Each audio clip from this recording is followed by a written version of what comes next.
व्यवहार न्यायालय कर्मचारियों को पद के अनुरूप पदोन्नति नहीं दिए जाने के क्रम में विरोध में माध्यम से अवगत कराना चाहता हूं कि अनुकंपा शब्द जो है सो दया से संबंधित कर्मचारी जिस संवर्ग में जिस वेतनमान में नियुक्त हो रहे हैं उसी वेतनमान में वह सेवानिवृत्त पर तो दिल दुखाने वाले इमोशनल्स आपका इसमें कई चीज़ें सम्मिलित मिलेगा।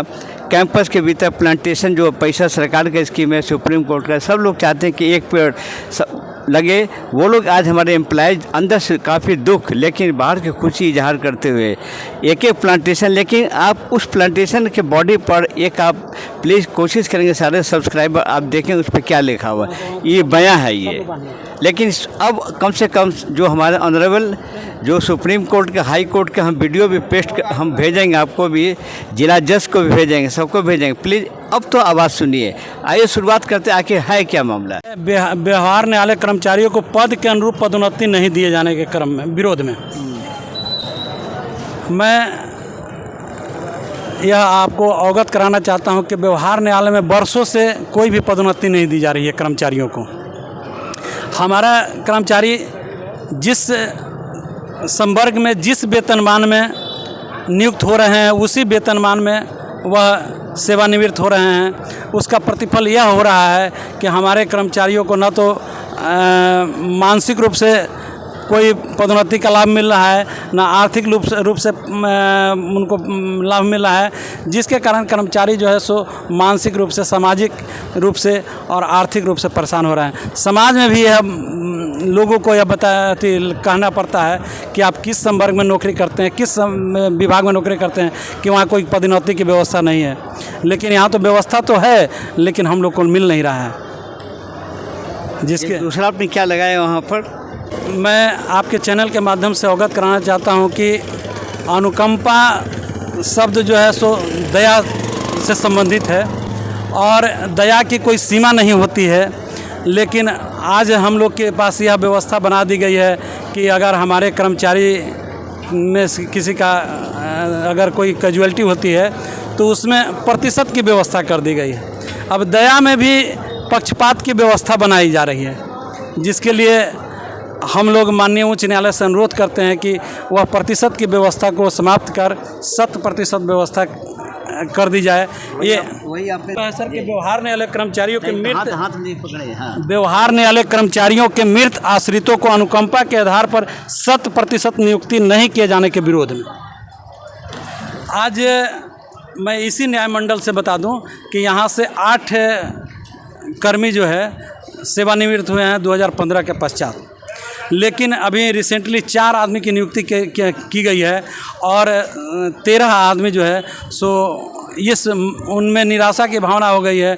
वह हैंड टू माउथ हो गए हैं उनके परिवार, और यह मैंने क्या उनकी मन में संस्था के प्रति यह भेदभावपूर्ण वाली भावना उत्पन्न हो गई है।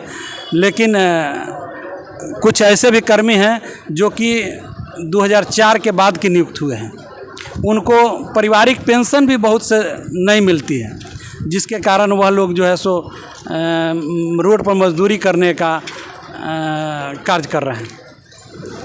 इसलिए मैं माननीय उच्च न्यायालय अंत में हमारे चैनल के माध्यम से क्या बोलना चाहते हैं आप? कि माननीय उच्च न्यायालय पटना के अस्थायी समिति की अनुशंसा को लागू नहीं किए जाने के विरोध में माननीय उच्च न्यायालय पटना के द्वारा 9 फरवरी 2023 को हम लोग को वेतन विसंगति को निराकरण हेतु राज्य सरकार को निर्देश दिया गया, लेकिन आज तक राज्य सरकार के द्वारा उसका अनुपालन नहीं किया गया है, जो कि बहुत ही खेद का विषय है। और हमारे कर्मचारियों में गंभीर निराशा की भावना जागृत हो गई है।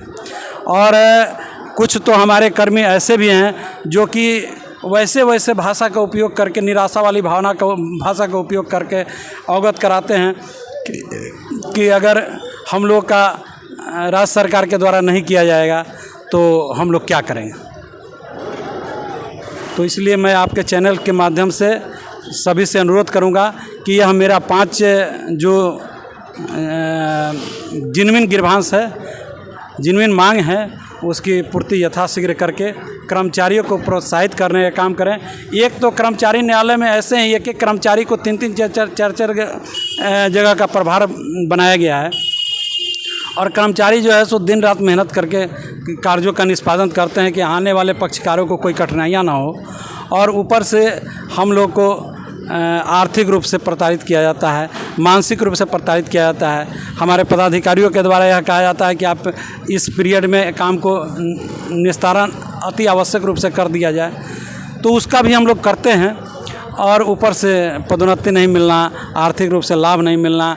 हम लोग 6ठा वेतन आयोग, 7वां वेतन आयोग का लाभ भी आज तक नहीं मिला है। हम लोग प्रतिस्थानीय वेतन ही प्राप्त कर रहे हैं सर। बहुत दुखद बात है ये। जी सर। चलिए अंत में एक संबोधन दीजिए आपका। ये पूरा वीडियो हम सुप्रीम कोर्ट के अभी उनके चीफ को 1 घंटा के भीतर ये उनका हस्तगत हो जाएगा, उनसे क्या आप अपील करते हैं? मैं माननीय मुख्य न्यायाधीश महोदय पटना हाई कोर्ट, माननीय मुख्य न्यायाधीश सर्वोच्च न्यायालय से यही अनुरोध करते हैं कि हम लोग भी इसी परिवार के अंग हैं। यह न्यायपालिका के ही हम लोग ये परिवार के अंग हैं और हमारे साथ इतनी भेदभाव क्यों अपनाई जा रही है? अगर हम में कोई गलतियां हैं तो हमको यह मैसेज दे दिया जाए कि आप न्यायालय कर्मी हैं, आप इसमें सुधार लाएं और जिसमें कि आपको भी माननीय न्यायिक पदाधिकारियों के भांति आपको वेतन में एकरूपता लाई जाए या आपकी मांग को यथाशीघ्र मान ली जाए। आप बोलते आगे आ जाइए, तो बोलते आगे ना, बोलते रहिए आगे ना। हमारी मांग को मान ली जाए तो हम लोग जो है सो अपनी मांग के लिए वर्षों से ललायित रहते हैं और अन्य मामले उसी माननीय सर्वोच्च न्यायालय का आदेश को अन्य हमारे जो ये पदाधिकारी हैं उस पर अक्षरशः ही और यथाशीघ्र इम्प्लीमेंट कर दिया जाता है और हमारे मामले में वर्षों से लटकाया जाता है। इसलिए मैं सभी से करवत प्रार्थना रूप से कहना चाहता हूँ कि हमको भी जो भी हमारा जो जेन्युइन ग्रीवांस है उसको यथाशीघ्र दिलवाने का कष्ट करें। वो हमारे अभिभावक हैं, वो हमारे गार्जियन हैं।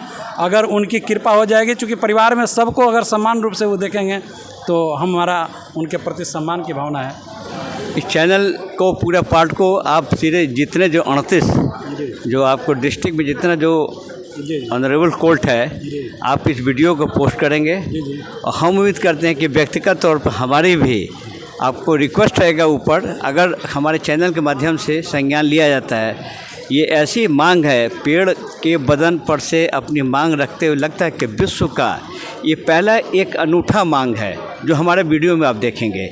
उम्मीद करते हैं कि ये पब्लिकली नहीं, ये केवल संबंधित सीनियर अधिकारी, राज्य सरकार सबको एक अपील है कि प्लीज़ अब कम से कम सुनिए और जो इनके जायज़ मांग उसको आगे। कुमार त्रिवेदी जी बोलिए, आप क्या मामला है? ये मामला 5 सूत्री मांगे हैं जो हमारे अध्यक्ष महोदय आपके सामने बयान किए हैं, समझ लेना। हम लोग उसी के समर्थन में, उसी के नहीं पूर्ति किए जाने के विरोध में आज वृक्षारोपण कार्यक्रम का आयोजन किए हैं, है ना, ताकि सही समय पर सही जगह संदेश पहुँचे और हम लोगों की मांगें पूरी हो।